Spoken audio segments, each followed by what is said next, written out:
The only Democrat to vote no on reopening the government, Alexandria Ocasio-Cortez, welcome to the splinter cell of the Democratic Party, the progressives. Now let's think about that. What about the other progressive Congress people? I'm not going to name them all, but there's the new progressive sect. They voted yes. Why did Ocasio-Cortez vote no?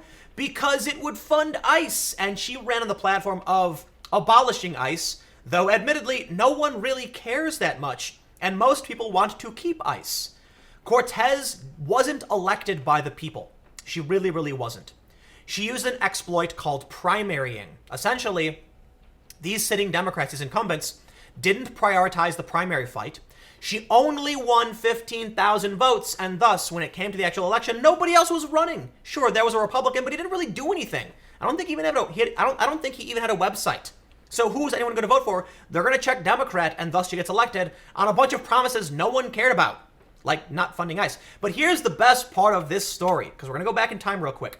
Why did Ocasio-Cortez vote no? It's not because it would fund ICE. It's because she got railed on by Republicans for complaining about Trump funding ICE when she herself did vote to fund ICE.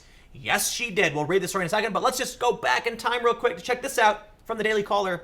Ocasio-Cortez demands Trump answer for funding ICE 1 week after voting to fund ICE. And she probably saw this criticism and realized, wow, that is really dumb. Maybe if you want to advocate for abolishing ICE, which again, most people don't care about, you shouldn't vote to fund it yourself. Hypocrisy. But in reality, I think the real reason is that Cortez, she just doesn't really know what she's doing, okay? And I don't mean that in a disrespectful way, but it's just true. She's never done this before. I don't think she's ever had like a career. Okay, listen. There's nothing wrong with being a bartender. There's nothing wrong with not having a career. But the thing is, most people who become politicians, and I'm not saying it's a good thing, go through some kind of, like they're not 28 years old when they decide to run, okay? And that's fine when young people run, don't get me wrong. The issue is, you work a career, you deal with the real world, you deal with taxes and finances and programs, and you generate some ideas, and you say, okay, maybe this is what should happen. Cortez has none of this experience. She doesn't even have experience working with a big business in an office because she was just a bartender, okay? Now, I don't think that disqualifies her in any way, but I think what we're seeing now is this is her first foray into a real job. What does that mean? She's going to do stupid things very often. The only problem is, when a young person gets a job, their first career, they have a manager and someone experienced who can tell them what to do and what not to do and correct them. Cortez doesn't. She doesn't, okay? Certainly she has people advising her and things like that, but this is the silliest thing in both directions. First of all, don't go complaining that Donald Trump wants funding for ICE after you voted to fund ICE. But the other thing is, you got to get the government reopened, and if all the Democrats are saying we're going to compromise to get the government open, and you're like, no, because of my one issue, and you're the only one who's not going to do it, none of this is smart. None of it. In fact, what would be smart is for her to say Trump should not be demanding funding for ICE, recognizing we have to reopen the government, and thus she accepts the compromise. But in reality, nobody cares about ICE as much as you do. It's just she's got fringe far-left extremists whispering in her ear, and thus she's broken away from the Democrats. But let's read what happened. They say, Cortez was the only House Democrat to vote against a bill to fund the government and end the partial government shutdown on Wednesday. The progressive New York Democrat said she broke from her party because she didn't want to allocate any funding for ICE, which she campaigned on eliminating. And again, out of 750,000 or so people, 15,000 voted for that. 15,000. The rest just voted because she was a Democrat. Most of our votes are pretty straightforward, but today was a tough, nuanced call, she wrote in an Instagram story. We didn't vote with the party because one of the spending bills included ICE funding, and our community felt strongly about not funding that. What community? You represent one district. Seriously, why? How is it now that Congress people, like a Cortez, are acting like they're they represent the entirety of the U.S.? Even senators just represent their state. Is it the people in your community? No, it's the fringe, few far-left extremists. Because remember this: Cynthia Nixon, the progressive, who was running against Cuomo for governor, lost Cortez's district by 30 points when given the opportunity between a centrist and a progressive, overwhelmingly supported the centrist. And he's not even that center. He's just like a regular liberal. Also, it's raining really bad right now, so you can probably hear that. But anyway, let's read on. The bill, which was supported by 223 Democrats and 6 Republicans and opposed by 183 Republicans, would fund the federal government through February 28. The shutdown, the longest in history, is now on its 33rd day and has left 800,000 federal workers without pay. They have this read more. I want to mention this because the truth about Alexandria Ocasio-Cortez, the inside story of how in just 1 year, Sandy the bartender became a lawmaker who triggers both parties. That's true. And man, no, seriously, it's like it's a tornado outside almost. You can probably hear that. That's crazy. The trees are falling over. Conservative media pounced on Ocasio-Cortez after she voted in support of a bill earlier this month to fund the government, which included funding for the Department of Homeland Security and ICE. Right-wing critics call the lawmaker hypocritical for wanting to abolish ICE while voting to fund it. Trump rejected that bill because it didn't include his demand for $5.7 billion in border wall funding. So she has this Instagram post, I believe. It was it's her story. It says, after Finn services orientation, we had a brief policy huddle on our votes today. Most of our votes are pretty straightforward, but today was a tough, nuanced call. Okay, we read that already. Basically, she says she doesn't want to fund ICE, so therefore she's voting no on reopening government. Really? You've got 800,000 people who aren't working, okay? Or, I'm sorry, they're working, they're not getting paid. You've got flight traffic controllers, and I know some of these people, and they're stressing out. It's been a month. They're gonna get paid, yes. It's also important to point out, Republicans voted on a bill to pay the federal employees in spite of the shutdown, and the Democrats voted no. And that was something that Dan Crenshaw was talking about.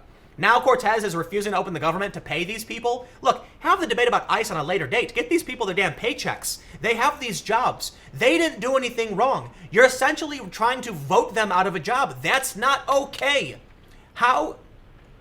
What she's doing right now is the exact same thing Trump is. This is what pisses me off. Everyone's saying Trump should not hold the federal government hostage in exchange for what he wants. Neither should Cortez.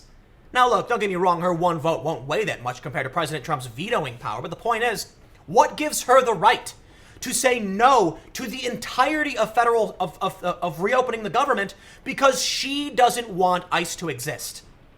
That is not good governance, okay? And I can criticize Trump in the exact same direction.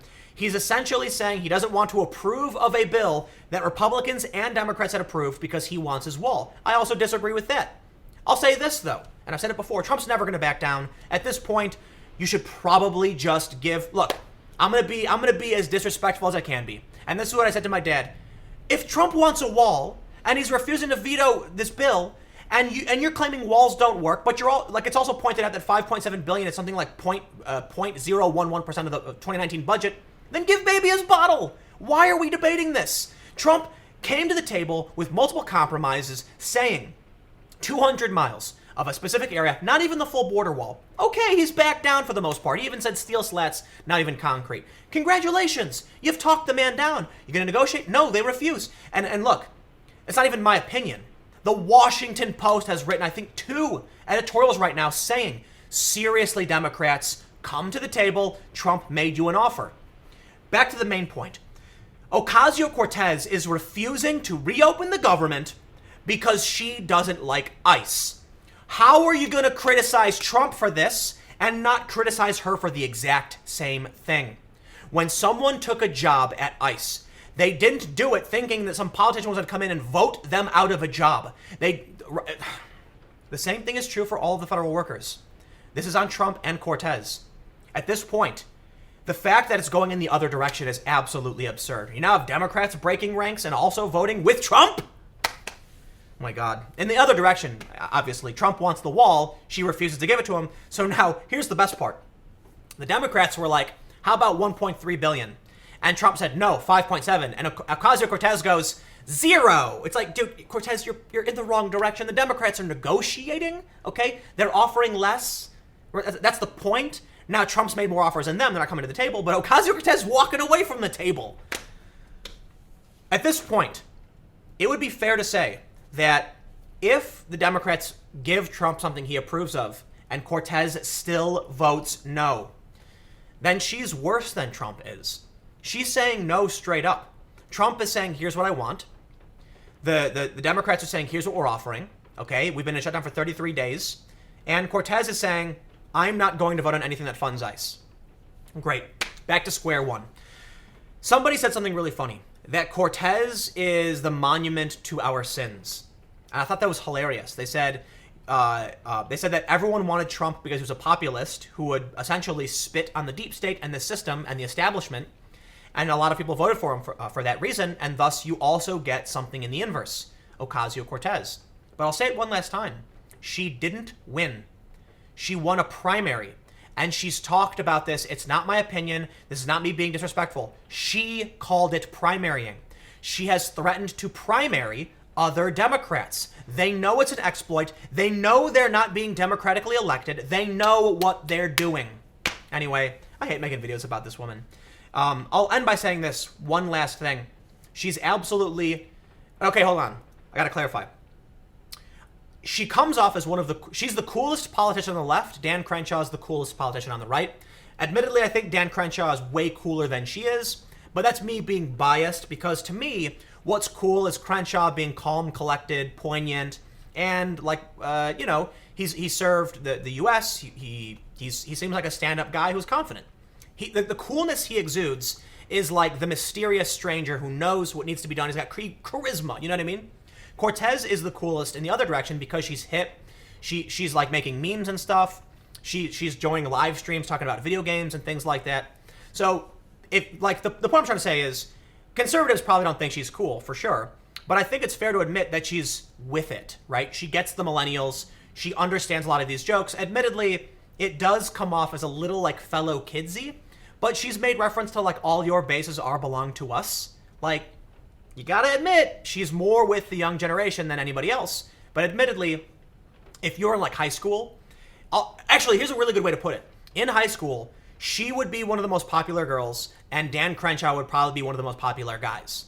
Like, I think that describes it pretty well. Like, she's this bubbly, perky, like, tons of followers, and she like makes funny jokes, and she's all smiley, and so people are like, oh, we know Sandy. And Dan Crenshaw is like the dude sitting there smoking the cigarette outside, like, sup? You know what I mean? Like, anyway, I don't know. I'm just ranting at this point. Anyway, I'm gonna get out of here.